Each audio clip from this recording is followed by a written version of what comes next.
पवित्र पणा संक्रांति ओडिया नवा वर्ष पे समस्त को मोर अभिनंदन। आम घर पाख मंदिर को आसली दीप देली ठाकुर को मुंडिया मारिली आम घर पाख मंदिर हनुमान चालीसा होता से ठिया होकर देखिली। देखो झीटी के सुंदर तबला बजाऊँगी पाखे कि समय ठिया हेली मत बहुत भल लगे। वाह के सुंदर सुंदर हनुमान चालीसा हो देखिए बहुत खुशी लगे। तापर कौन कली घर को आसली मंदिर आसला जेजेमा कौन कर घरे पणा कर रखी आज भाई भीषण खरा हो जेजेमा पणा कर रखी देखी भारी खुशी लगे।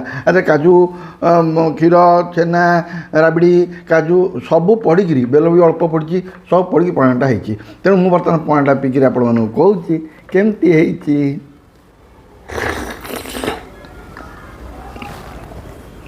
ओह ओह फर्स्ट क्लास फर्स्ट क्लास।